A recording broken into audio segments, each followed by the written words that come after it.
Halo semuanya, balik lagi sama aku Sylvia Nadia di challenge Badan Bicara Day 21.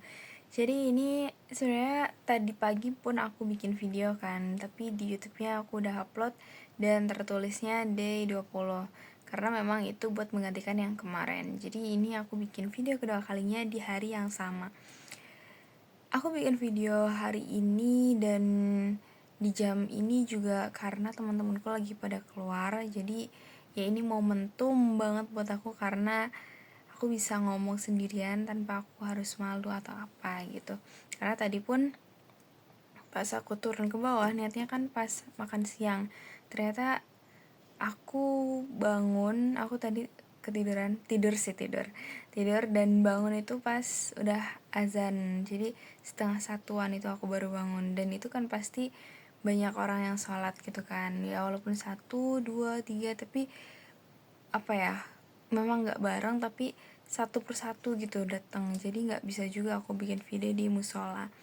Makanya ya udahlah, tadinya juga aku pikir kayak kalau nggak ada waktu ya ya udahlah besok lagi gitu, tapi ternyata ada waktu dan ada tempatnya yang kosong. Ya percaya deh, di sini tuh panas banget, HP ku aja sampai tadi pas pertama aku kan kayak bingung kan karena HP ku tuh nge-lag gitu loh, dia tuh kepanasan, apalagi tadi habis dicas, terus aku nyalain langsung bikin video jadi masih nge-lag gitu. Nggak tahu ini hasil videonya bakal grek grek grek gitu apa enggak, tapi ya nggak apa-apa deh, yang penting nanti insyaallah kalau misal ada rezeki mau beli, ya kalau ada sih nggak apa-apa.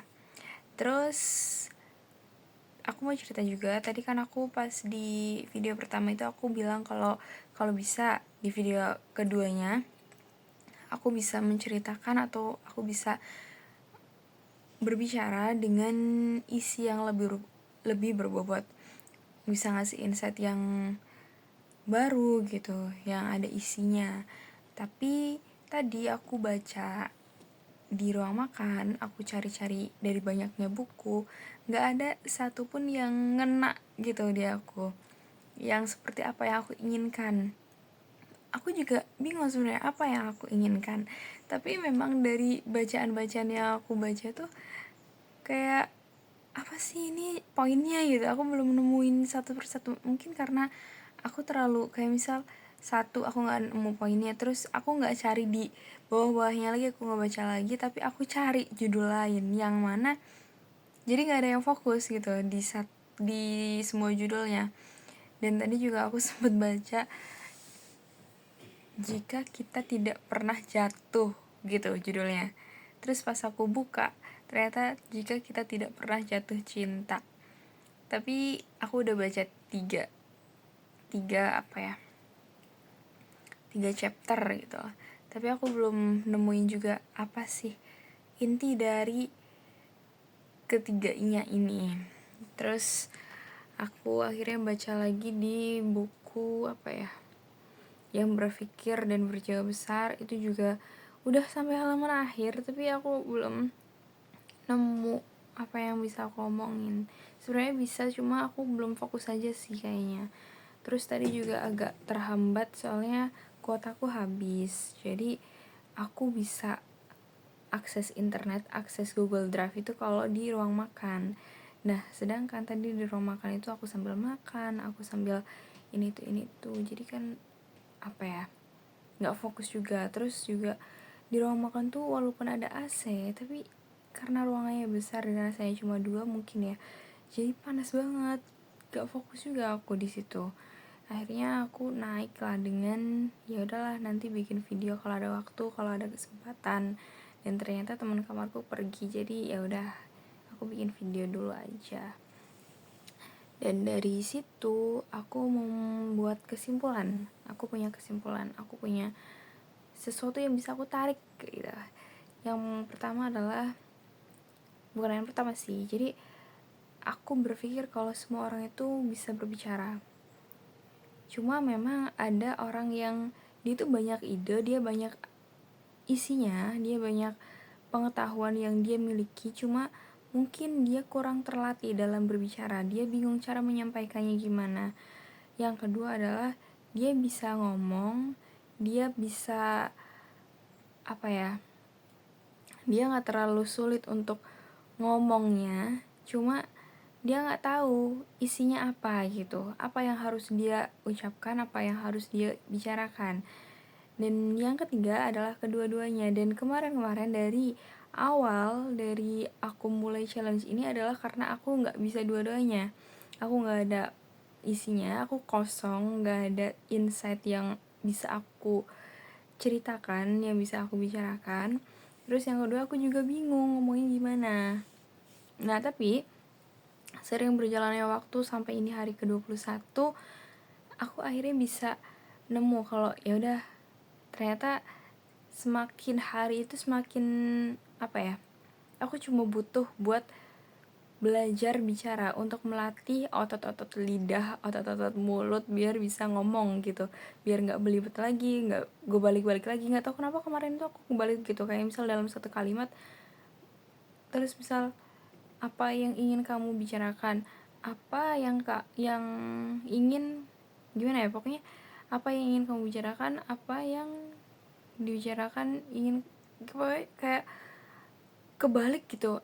Aku lupa juga contohnya gimana, pokoknya yang harusnya yang dulu tapi kita dulu, yang harusnya kita dulu malah yang dulu. Jadi gitu, kemarin itu aku balik-balik dan belibet, sekarang juga masih belibet, cuma ya mending kan. Terus juga aku nggak ada isinya karena aku jarang baca, bacanya ya paling materi, sedangkan kalau materi tuh aku agak takut gitu kalau ngomong lagi, karena apa ya, itu kan banyak orang yang banyak orang yang memang ahli di situ, jadi aku takut salah ngomong sih. Nah itu juga sih salah satu alasan orang itu nggak berani ngomong, karena dia takut salah. Dan itu memang minus sih, karena ya udah, yang penting kan ngomong dulu, tapi tetap aja harus ada isinya ya kan, harus bener juga, nggak boleh asal ngomong. Jadi itu dilema. Terus tadi ya balik lagi lah, tadi aku baca yang halaman terakhir dari Berpikir dan Berjiwa Besar. Itu adalah bagaimana cara kita menjadi orang yang penting gitu. Yang pertama, kita tuh kalau ngobrol ya kita pikirin apakah orang penting itu ngomongin ini juga. Terus kalau kita berbicara, kayak kita bercanda, terus kita mikir apakah orang penting juga ngobrolin candaan ini. Terus kalau apa ya, kalau berpakaian, apakah orang penting juga akan berpakaian seperti ini, kayak akan menghargai dirinya sendiri dengan tampil rapi dan sebagainya gitu. Pastinya iya kan. Jadi itu, jadi kalau misal mau jadi orang penting ya kita harus ikutin habit-habit orang penting itu, dengan cara berpakaian, cara dia berbicara, cara dia menanggapi masalah, cara dia bercanda. Karena sekecil bercanda itu pun bisa mencerminkan kualitas seseorang. Kalau candaannya kurang ajar, candaannya apa ya, kurang memperhatikan orang lain, kurang memperhatikan apakah candaannya itu menyakiti orang lain atau enggak, itu akhirnya kan membuat citra diri, membuat kualitas diri itu gak senaik itu gitu, bahkan bisa malah menurunkan. Terus juga aku sempat ngelirik juga judul Atomic Habit. Aku punya bukunya di rumah, dan itu aku baru baca paling 10 lembar, 10 halaman atau 10 lembar lah gitu. Terus aku nanti balik lagi karena mentok gitu loh di situ. 10 aku balik lagi, lupa. 10 lupa lagi karena kurang menarik gitu buat aku sebenarnya. Cuma memang isinya benar-benar daging banget, karena itu berbicara tentang perubahan-perubahan kebiasaan-kebiasaan yang sekecil apapun itu bakal merubah diri kita. Dan inilah yang sedang aku terapkan. Memang aku belum baca semuanya, tapi aku menerapkan apa yang udah aku baca. Yaitu kayak seenggaknya kalau kita mau berubah, kita berubah dari hal kecil dulu, hal terkecil dulu. Kayak misal ya gini lah, aku juga bingung deh ngomongnya. Pokoknya kalau aku pengen bisa ngomong secara lancar, memang gak bisa spontan gitu kan, gak bisa langsung saat itu juga bisa, tapi harus bertahap dan itu prosesnya juga nggak instan. Memang ada jangka waktu yang mungkin tiap orang itu beda-beda. Itu ini udah lama banget ya ternyata, walaupun nggak tahu isinya apa. Nggak apa-apa deh ya. Oke, karena ini HP ku udah panas banget karena cuacanya juga panas banget, sampai HP aja kepanasan, dan aku juga panas banget lihat muka aku penuh minyak.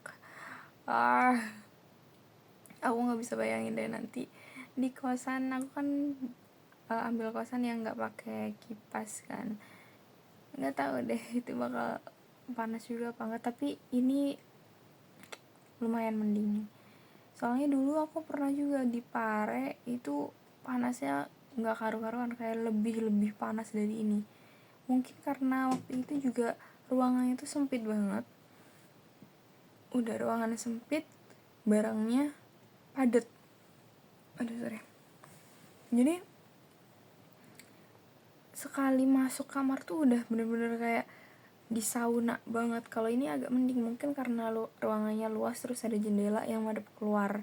Kalau di Pare waktu itu kosanku jendelanya itu masuk ke dalam juga, jadi ada jendela, cuma ya harus udara itu harus keluar dari pintu utamanya lagi, nggak langsung keluar itu. Tapi ya nanti juga pas di kosan semoga nggak sepanas yang di Pare, karena itu juga ada jendela yang madep keluar, walaupun langsung terhalang tembok sih ya. Ya udahlah, seenggaknya kan. Oke deh, ini udah lama banget tapi nggak tahu isinya apa, daripada makin lama kan. Jadi aku udahin aja, sampai jumpa besok. Thank you.